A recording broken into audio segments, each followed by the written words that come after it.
The sea was calm. Visibility stretched for 10 miles.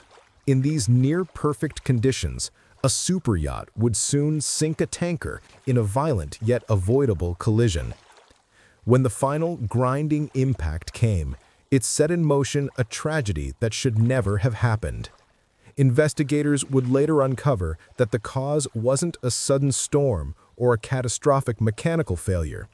A simple, terrifying fact: on two separate vessels, at the most critical moment, no one was looking. In this story, there are two main characters. First, the Utopia IV, a 205-foot luxury superyacht. With over 10,000 horsepower, she was cruising at nearly 20 knots and en route to the island of Bimini. Her path was destined to cross with the TROPIC BREEZE, a 159-foot fuel tanker. In contrast, the TROPIC BREEZE was a workhorse from a different era. Built in 1989, she was an old single-hull tanker, seemingly on another routine voyage.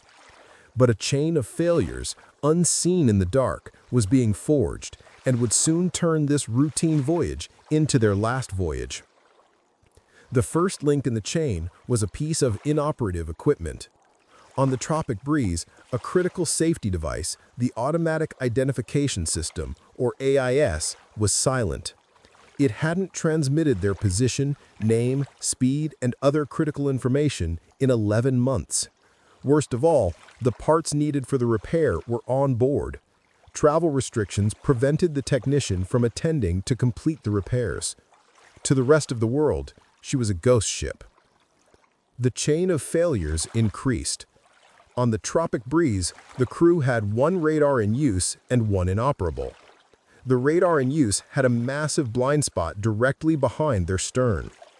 Similarly, the crew of the Utopia IV also had one radar in use and one inoperable.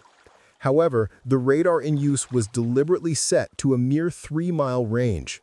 At that range and traveling at their speed, they had only 12 minutes to detect and avoid a collision. Then came the final link, the human factor. At 21:48, the captain of the Utopia IV stepped off the bridge to check on the guests and have a smoke. He left the bosun alone at the watch, a crewman who was not certified and now unsupervised. Incredibly, at the same time, the captain of the TROPIC BREEZE was also leaving the bridge to use the head. The stage was set. The disaster was no longer just possible, it was inevitable. At 22:01, the countdown reached 0. The reinforced bow of the Utopia IV slammed through the hull of the TROPIC BREEZE. It pierced through a 4-foot ballast tank and into the engine room. The sea began rushing in, flooding uncontrollably. On the tanker's bridge, the order was immediate and urgent: abandon ship. For the 7 crew members, a routine voyage had turned into a fight for survival.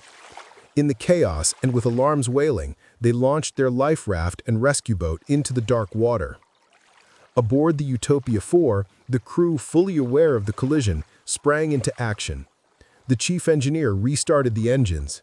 The chief mate sent out a distress call that was heard by the nearby yacht Amara and the Royal Bahamian Defense Forces.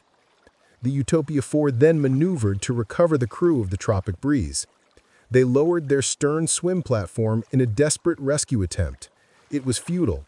The seas made it impossible for the men to board safely. Fortunately, the yacht Amara heard the distress call and was now on scene. Her crew dispatched their 38-foot tender and skillfully recovered all 7 crew members from the life raft and rescue boat. However, the sea state was too rough to transfer the victims onto the yacht.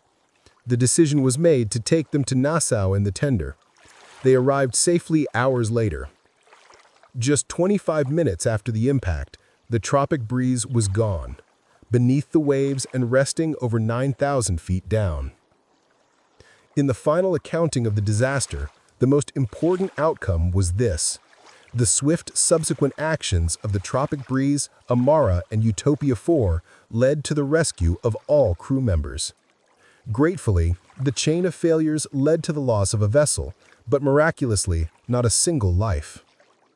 While the TROPIC BREEZE was lost to the sea, the Utopia IV survived and successfully limped back to port.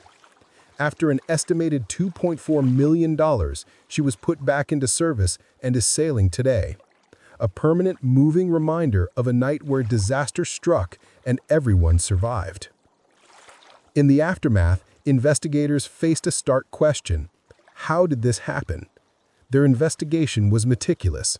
They concluded that the probable cause of the collision was the Utopia IV's wheelhouse crew not maintaining a proper lookout. But they didn't stop there. They found a critical contributing factor. The TROPIC BREEZE's bridge team was also not maintaining a proper lookout.